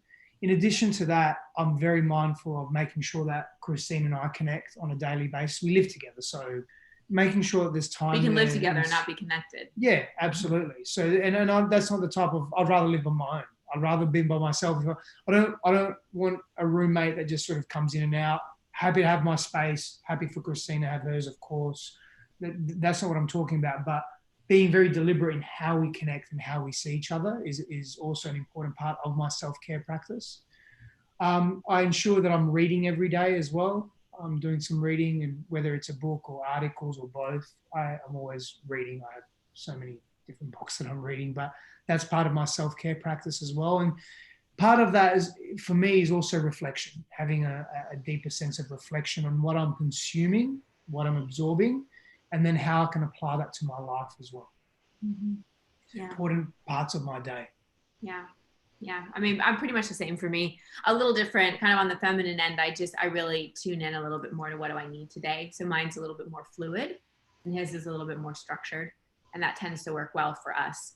And that's what we learned too, is like my self-care and his self-care may look different. So it's definitely not the same. But I think really self-care is about actually being attuned with what's really going on. So kind of back to the inner child work for a second, I'll also check in with little Christine inside of me and be like, how are you doing? Do you need anything? Is there anything I can do for you today? Because sometimes we think self-care is just checking things off a list. Did I meditate? Did I have my green smoothie? Did I go to yoga? Like all those kinds of things. But a big part of self-care is internally, like really checking into how am I feeling today? And is there anything I need to do for myself on the emotional level? So just like, for example, with the conversation with your family and, you prioritizing yourself over everyone else, that's an example of self-care. It's like, what can I do to make sure my cup is full so I can give from the overflow versus people depleting me? So a big part of your self-care, Steve, could be boundaries. And that could be a big part for you is, what are the boundaries that I need to put in place? How do I need to uphold those boundaries? Because my self-care is going to fall to the wayside if I'm not really holding those boundaries. Does that answer that first question? Hold on. Yes, absolutely. Yeah. And in terms of the readiness, and I'm going to pass this back to Stef, because are you heterosexual? Yeah. You want to be in a relationship with a woman? Okay. I think it's very different, not very different, but I think it can be different for men and women in terms of readiness. And so that's why I want to pitch it back to Stef in terms of readiness. But for me, and what I see in readiness is that there's a lack of urgency and a lack of fear. So I knew I wasn't ready when I was really attached to finding someone. Like I really wanted it really, really bad. There was like a big attachment to it. So that was not ready. And then I also knew I wasn't ready when there was a lot of fear and anxiety around dating, around how I need to show up, how to date, where to meet people, whatever. And so for me, readiness really was about, there wasn't an attachment. There was still desire, but not an attachment, because we can have desire without attachment. So there was still a desire and a longing, but not an attachment. There wasn't any suffering with the longing. So when we have suffering with our longings, then we have attachment. An obsession. An obsession, right. There wasn't the attachment piece, and there wasn't a lot of fear and worry coming up. There was an excitement, but there wasn't a concern.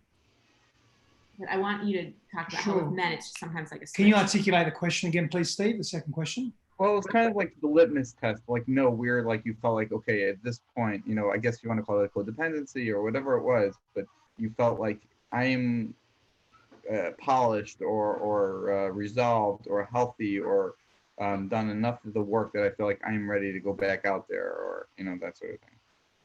So you do feel ready to start dating again? No, I didn't say that. I'm trying to figure out at what point can I say. When, like, what point? Got it. Okay.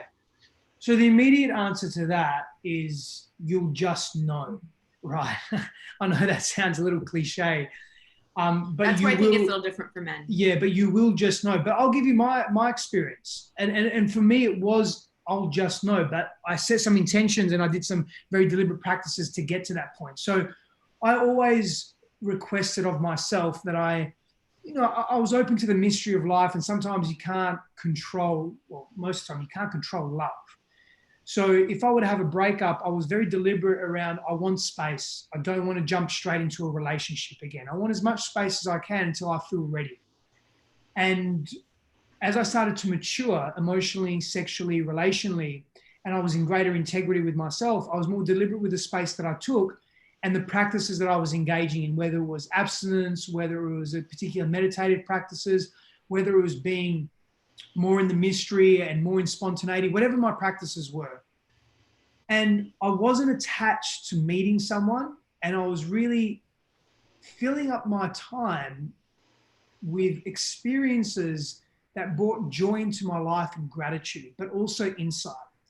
And so for me, I found gratitude and joy in everything that I was doing, whether it was spending time with friends, whether it was exercising, whether it was building my business, whether it was just reading a book or sitting on my couch with the door open, the wind coming through on a spring evening or a summer's evening in Fremantle, Australia, where I was, maybe watching a really cool movie and eating some ice cream.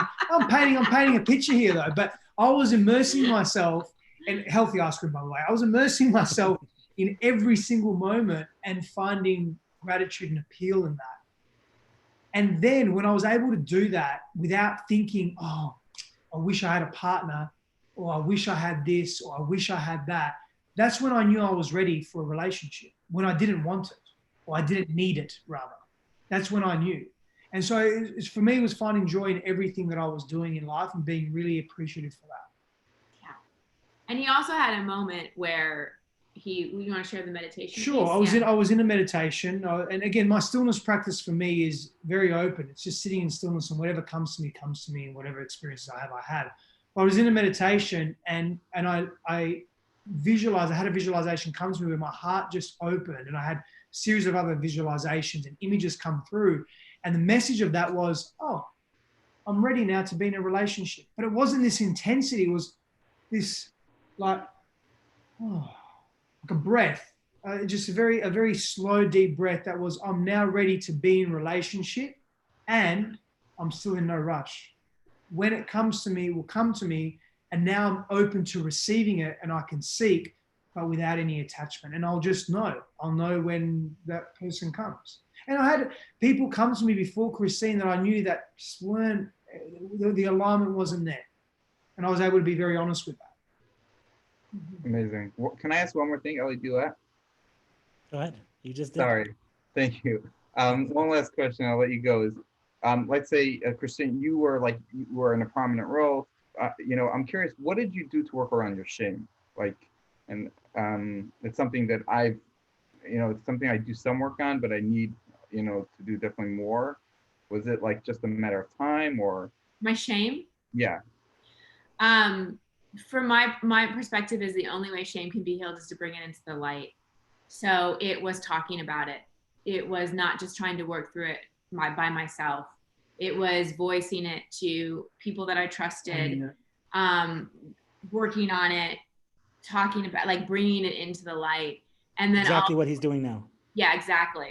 This is exactly. That's how you heal shame. Like, we only heal shame when we realize we can speak it and people don't run away or make terrible faces at us or throw judgments at us. Like, when we realize we can speak about it enough and we're still loved and we're still accepted and we still belong. Because that's the thing with shame is on like a biological level, we feel like we don't belong. We feel like on some level, if we speak, we're going to be ousted out of the tribe and rejected, and hiding the shame just continues to perpetuate that judgment. So it's all, I mean, vulnerability is the thing to me. Vulnerability with compassion is what heals shame. Wow. Yeah. I mean, Steve, we've spoken about this, is shame dissolves in connection, and sharing stories is one of my main theme is around shame. It's the reason I speak openly about a lot of stuff. Is I speak openly about the subjects that were once most shameful for me. And eventually when I gave voice to them, I found that a lot of other people were ashamed about the same thing. And it's really, if we think about it, it's really crazy. There's 20 people in a room that all have the same secret, and they all think that if everyone finds out, they're going to be the one outed. And exactly the opposite happens. It's a very primal fear. It's a very primal fear, in-group, out-group mentality. Yeah. Amazing. Steph, I have a question for you off of what Steve was saying about jealousy. So I found that earlier on, I guess I think in images, but when I found out that if I thought that my girlfriend had any interest in a guy, the vaguest interest, it could have been anyone. It could have been like George Clooney or something. I mean, it didn't matter who they were. I felt this intense jealousy. And I've found over the last few years that I don't. Would you consider that maybe as a barometer of attachment or not attachment? I'd consider that a barometer of self-worth. So for me, the more worthiness I felt within myself. So I can say this with all honesty. If Christine came to me today and said, I'm really attracted to someone else and I'm not sure what we should do about it, I wouldn't have jealousy. I mean, there may be some primal jealousy there, and I'll be real about that, but it wouldn't be like it used to be, this overbearing, I'm not enough, it's me, I've done something wrong, it's my fault, I'm insecure. No. We'll be able to sit down and really look at, okay, what does this mean in our relationship? Where do we actually go from here? What do we explore? I'm only able to do that because I have confidence in myself now that's very real and genuine. And that for me is self-worth. That is security in oneself. And I value what I bring to the relationship, and I value what I bring to the world. Does that mean I don't feel bad about myself ever and I don't feel shame? Absolutely.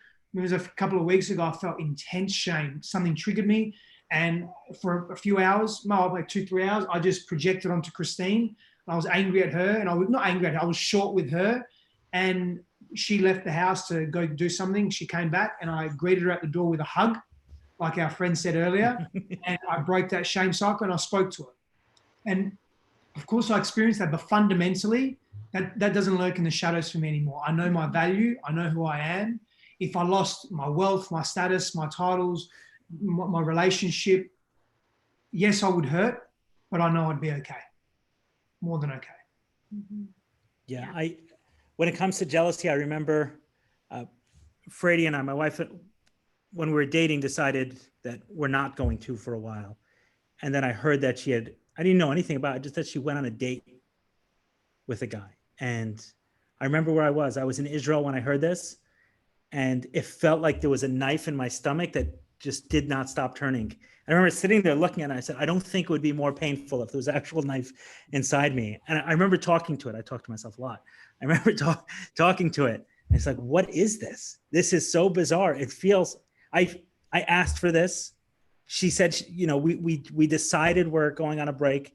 I'm okay with this. I've dated other people. Why is this so painful for me? But it's just what it felt like. It felt like a knife in my stomach that would not stop turning for a few days. Yeah. So.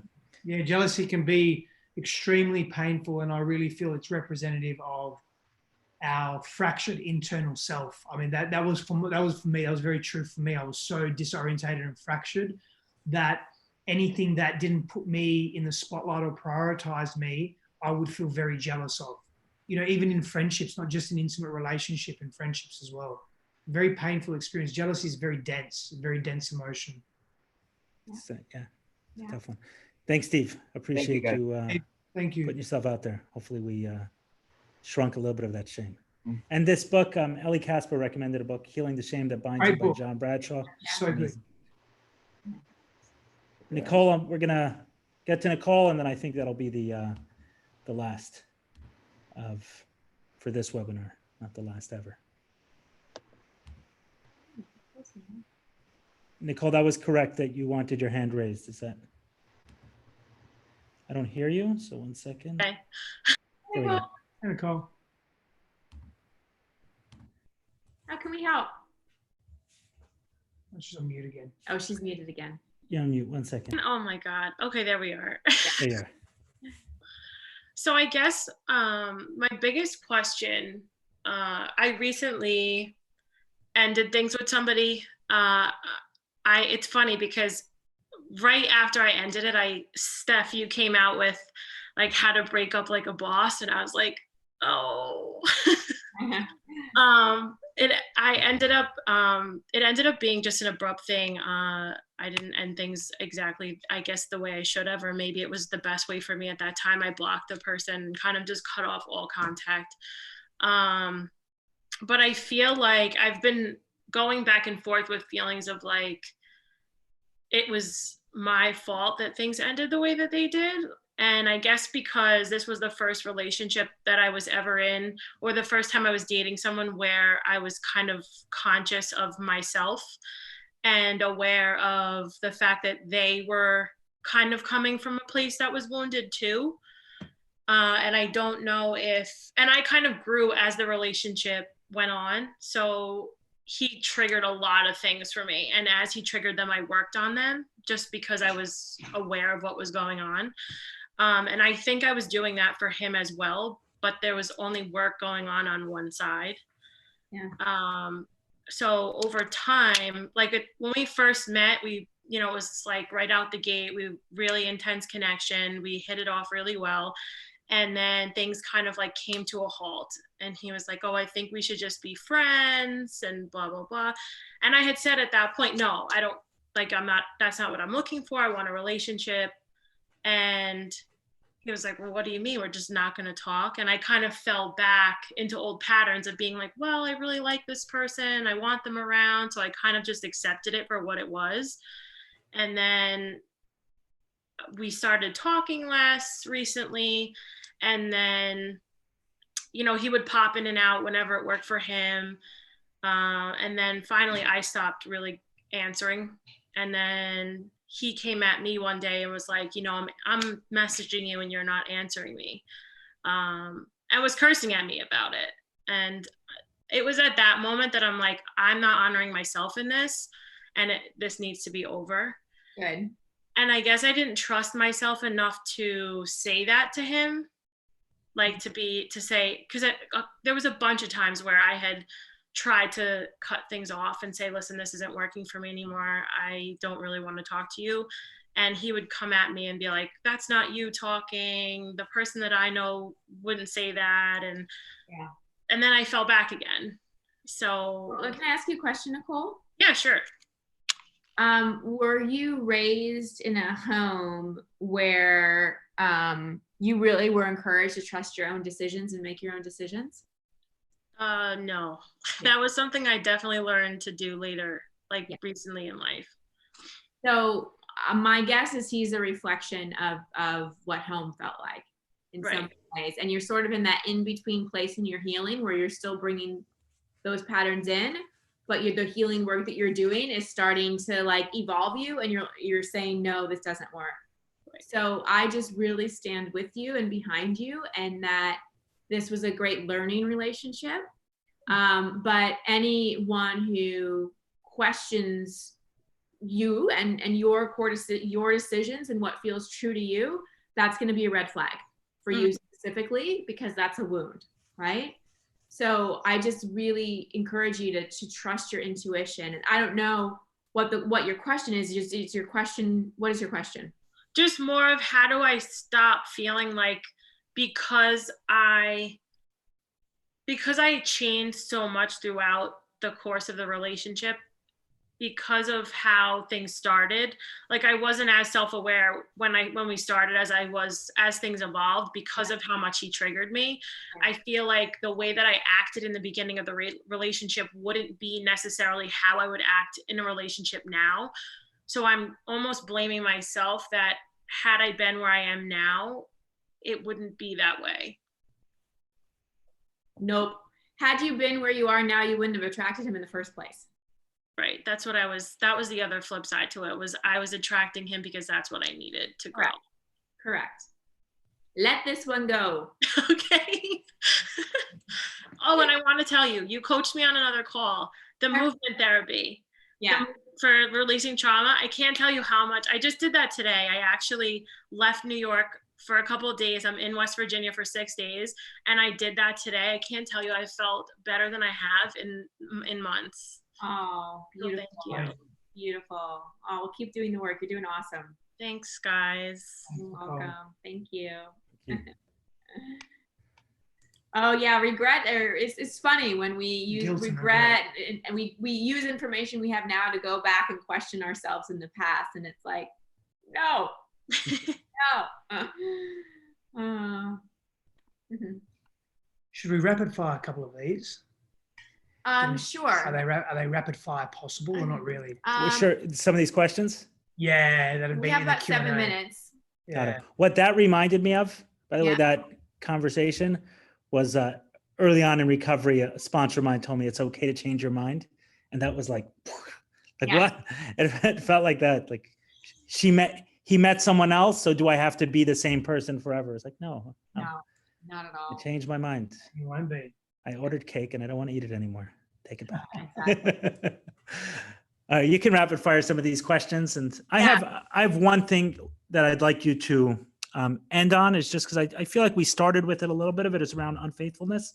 Yeah. So if someone is a message to someone who's being that way in a relationship, or that being done to them, just because I feel like, who knows, it came up, and things that come up sometimes are worth.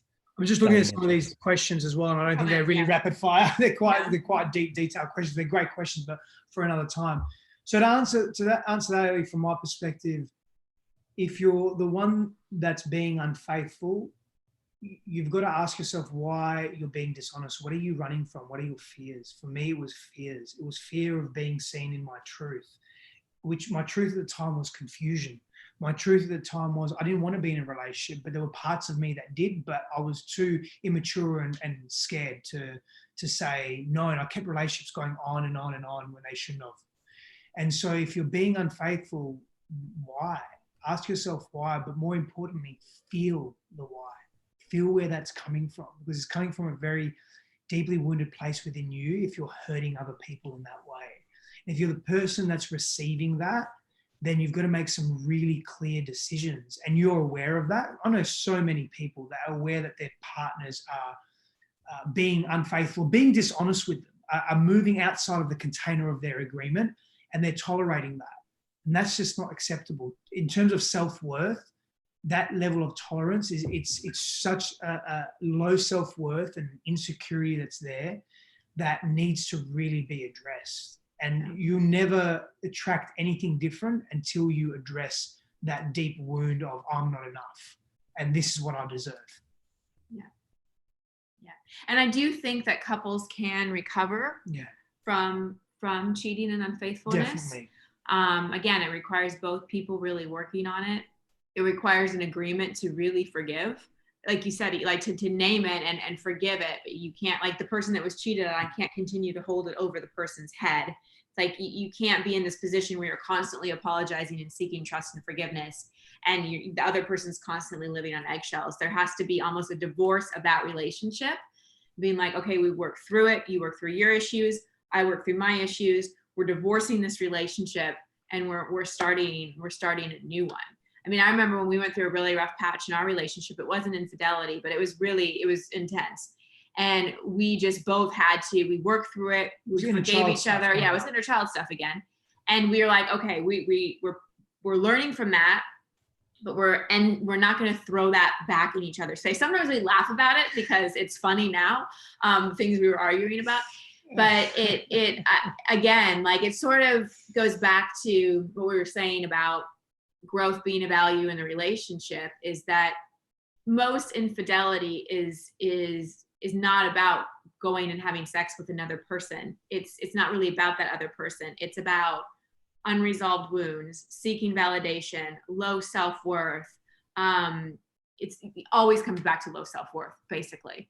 And so the other person that maybe was cheated on also has to realize that it wasn't about them not being enough. I think that's the hardest thing for the person that was cheated on, is you internalize it so much to the point of, what did I do wrong?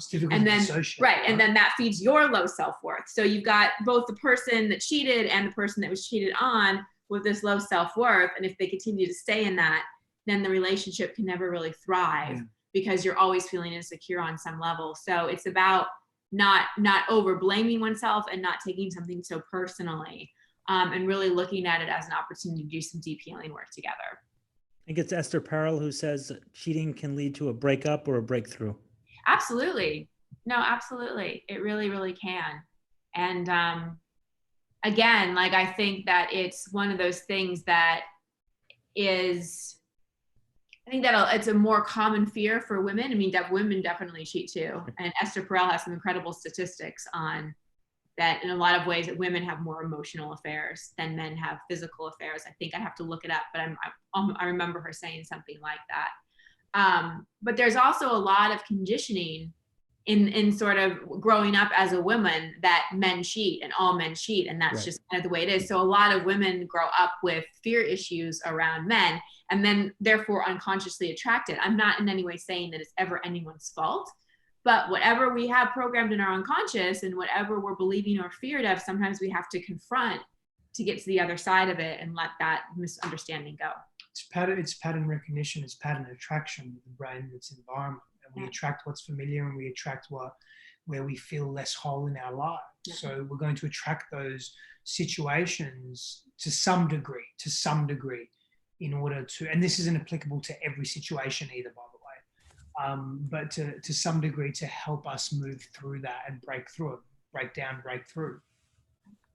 You want to try to rapid fire for a couple minutes? I don't even know if we have that long, so I think we have any of these questions. So go ahead. We just have 1 minute. I wanted to address one just really quickly here.